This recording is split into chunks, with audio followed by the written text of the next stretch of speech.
नमस्कार, मैं अभिनंदन। उत्तर प्रदेश के जनपद गाजीपुर से बड़ी खबर आई। जी हाँ, खबर आई कि मुख्तार अंसारी और मुख्तार अंसारी के भाई सांसद अफजाल अंसारी को सजा हो गई। जहां एक तरफ मुख्तार अंसारी को 10 साल की सजा हुई है, तो वहीं दूसरी तरफ अफजाल अंसारी को 4 साल की सजा हुई है। ये केवल मात्र सजा नहीं है, इस सजा के कई मायने हैं। मुख्तार अंसारी को इससे पहले भी एक मामले में सजा हो चुकी है, लेकिन अब सांसद अफजाल अंसारी को सजा हुई है, वो भी 2 साल से ज़्यादा, यानी 4 साल की। 2 साल से ज़्यादा सजा होने का मायने ये है कि अब अफजाल अंसारी की संसद सदस्यता भी रद्द हो सकती है और अफजाल अंसारी अब सांसद नहीं रहेंगे। इसका मतलब ये भी हो सकता है कि गाजीपुर में पुनः चुनाव हो, फिर से एक नया सांसद चुना जाए। लेकिन ऐसी नौबत आई कैसे? दरअसल ये पूरा मामला स्वर्गीय कृष्णानंद राय हत्याकांड से जुड़ा हुआ है। उस हत्याकांड के मामले में सीबीआई ने अंसारी बंधुओं को क्लीन चिट दे दिया था, लेकिन एक गैंगस्टर का मुकदमा था जो चल रहा था और उसी मुकदमे में अंसारी बंधुओं को सजा हो गई। मुख्तार अंसारी तो पहले से ही जेल में है, लेकिन अब सांसद अफजाल अंसारी को भी जेल में डाल दिया गया है। शनिवार को गाजीपुर का कचहरी परिसर छावनी में तब्दील हो चुका था। हर तरफ पुलिस फोर्स तैनात थी। एसपी ऑफिस के पास ही बैरिकेडिंग कर दिया गया था। कोई भी कोर्ट परिसर की ओर नहीं जा सकता था।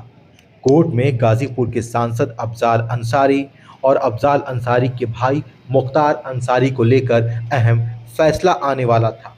वो फैसला जिसका इंतजार गाजीपुर की जनता करीब 1.5 दशक से कर रही थी। वो फैसला जिसमें सीबीआई ने क्लीन चिट दे दिया था। वो फैसला जिसमें गैंगस्टर लगा था और गैंगस्टर लगने के बाद ये मामला कोर्ट तक पहुंचा और कोर्ट ने फैसला देते हुए गाजीपुर के सांसद अफजाल अंसारी और अफजाल अंसारी के भाई मुख्तार अंसारी को सजा सुना दिया। लोग टकटकी लगाकर देख रहे थे। लोग दिन भर फैसले का इंतजार कर रहे थे। सुबह के वक्त मुख्तार अंसारी को लेकर फैसला आ गया कि मुख्तार अंसारी को इस मामले में 10 साल की सजा सुनाई जाती है। तो वहीं दोपहर 2 बजे के बाद गाजीपुर के सांसद अफजाल अंसारी को लेकर फैसला आया। फैसला आया कि गाजीपुर के सांसद अफजाल अंसारी को 4 साल की सजा हुई है। इसका मतलब स्पष्ट था कि अब गाजीपुर के सांसद की संसद सदस्यता रद्द हो सकती है। जी हाँ, लोगों में ये चर्चा का विषय बना रहा। लोग इंतजार कर रहे थे कि अब गाजीपुर के सांसद कोर्ट परिसर से बाहर निकलेंगे, क्योंकि गाजीपुर के सांसद के भाई मुख्तार अंसारी की पेशी वीडियो कॉन्फ्रेंसिंग के जरिए हुई थी और गाजीपुर के सांसद अफजाल अंसारी सुबह करीब 10:30 बजे खुद कोर्ट में पहुंचे थे। गाजीपुर के सांसद के निकलने का इंतजार सांसद के समर्थक बाहर कर रहे थे, लेकिन सांसद निकले पुलिस की गाड़ी में, क्योंकि पुलिस ने उन्हें अपनी कस्टडी में ले लिया और लेकर उन्हें सीधे जेल चली गई। सन 2005 में भाजपा विधायक कृष्णानंद राय की हत्या कर दी गई थी। उसमें मुख्तार अंसारी और अफजाल अंसारी ये भी उस घटना की अंजाम देने की साजिश में नाम इनका भी था और इसके लिए इनको जो है अभियुक्त बनाया गया था। तो उस घटना के बाद 2007 में 19/11/2007 को थाना मोहम्मदाबाद में इन लोगों के विरुद्ध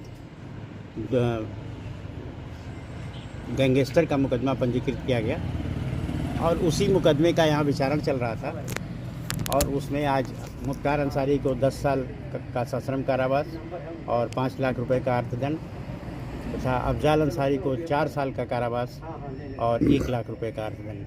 सर आज कोर्ट में क्या हुआ है? मतलब किसी तरह कोई कोर्ट में मुख्तार अंसारी वीडियो कॉन्फ्रेंसिंग से उपस्थित थे और अफजाल अंसारी व्यक्तिगत रूप से उपस्थित थे। सजा होने के बाद अफजाल अंसारी जेल चले गए।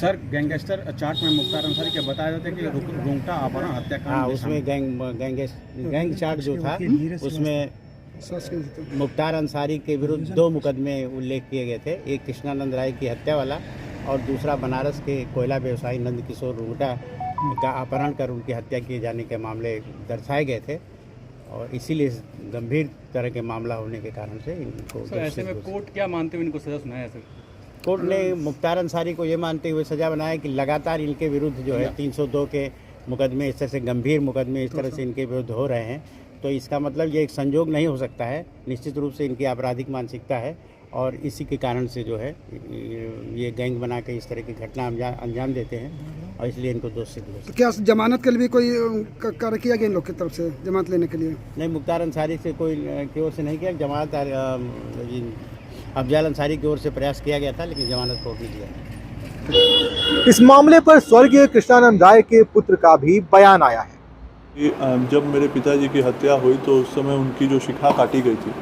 उस समय के जो भी मौके पे अपराधी मौजूद थे जिन्होंने इस हत्याकांड को अंजाम दिया था, आज उस शिखा का मर्यादा को न्यायपालिका ने बचाने का काम किया।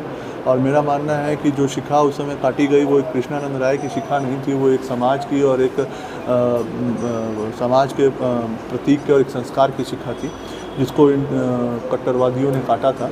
और आज मेरा मानना है कि मुझ जैसा युवा, जैसे हम भी हैं और बाकी युवाओं ने जो शिखा आज रखी है उसकी मर्यादा बढ़ाने का कार्य न्यायपालिका ने किया है। मैं न्यायपालिका का आपके माध्यम से बहुत ही आभार व्यक्त करूंगा और मैं आभार व्यक्त करूंगा पूजनीय महाराज योगी आदित्यनाथ जी का कि जब उनसे मैं मिला था जब भी ये प्रक्रिया चल रही थी तो उन्होंने मुझे आशीर्वाद देते हुए कहा था कि तुम निडरता से इनके खिलाफ़ लड़ो और हर तरीके से हम तुम्हारे साथ हैं और न्यायपालिका में ज़रूर एक दिन देर हो सकती है लेकिन सत्य की हमेशा जीत होती है।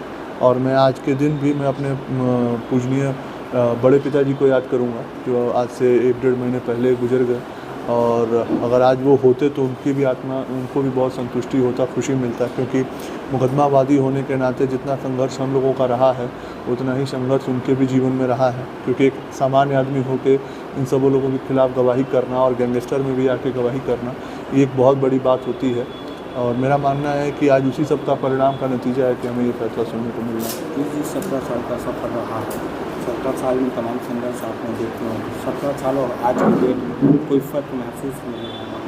पहले तो मैं आपको थोड़ा सा इसमें थोड़ा करेक्ट करूंगा, ये संघर्ष तो करीब 29 साल 28 साल 29 साल का रहा है। पिताजी बिल्कुल उनकी हत्या हुए 18 साल हो गए, लेकिन ये जब संघर्ष की अवधि शुरू हुई मेरी और मेरे पिताजी और माताजी का, तो ये 1995 से शुरू हुआ जब इन अपराधियों के खिलाफ़ इन्होंने अपनी पहली बार आवाज़ बुलंद की थी। और बिल्कुल क्यों नहीं, अंतर तो बहुत ज़्यादा है। उस समय की सरकारों में और पूजनीय महाराज जी के नेतृत्व वाली भाजपा सरकार में एक मजबूत इरादे की सबसे बड़ी कमी है। उस समय के सरकार, चाहे सपा बसपा के जो भी मुखिया रहे हों, उनके इरादे तुष्टिकरण की राजनीति की थी। वो अपराधियों में भी मजहब ढूंढते थे और जब से पूजनीय महाराज जी आए उन्होंने एक बात सबसे साफ करके रखी थी कि अपराधी चाहे किसी भी जात, धर्म और मजहब का हो, उसके खिलाफ़ कार्रवाई होगी और कठोरतम कार्रवाई होगी। तो चाहे वो मुन्ना बजरंगी हो, विकास दुबे हो, चाहे अतीक अहमद हो, जैसे आज ही एक हरिहर सिंह का भी फैसला हुआ, उनको आजीवन कारावास हुआ, ये चाहे मुख्तार अंसारी, अफजाल अंसारी हों, तो सबके जो भी ऐसे अपराधी होंगे उनके खिलाफ़ कठोरतम से कठोरतम कार्रवाई होगी और एक भयमुक्त समाज बनने की तरफ उत्तर प्रदेश अग्रसर रहेगा। जी, सीधा सा सवाल, इस फैसले के बाद कुछ खुशी, कुछ संतुष्टि? अभी तो मैं नहीं कहूँगा, एक युवा होने के नाते मुझे अभी एक संतुष्टि मैं ये मान सकता हूँ कि समाज में एक आज ये पता तो सबको चल गया कि ये गुंडे हैं, ये जो अपने आप को सम्माननीय और माननीय बनते थे या फलाने के शहीद के पुत्र, ब्रिगेडियर के नाती और ये सब कहते थे, तो आज तो ये तो तय हो गया कि ये एक गुंडे हैं और वो भी टुच्चे गुंडे हैं। ये चीज़ आज फैसला हुआ, लेकिन संतुष्टि तो अभी आगे आने वाले समय में मिलेगी। उत्तर प्रदेश की राजनीति लखनऊ से शुरू होती है और मेरे पीछे जो विधानसभा है, यहाँ तक पहुँचने के लिए हर एक नेता ना जाने कितने जद्दोजहद करता है, सत्ता पाने के लिए क्या क्या नहीं करना पड़ता है, लेकिन जब सत्ता हाथ से जाती है तो वो नेता क्या सोचता है।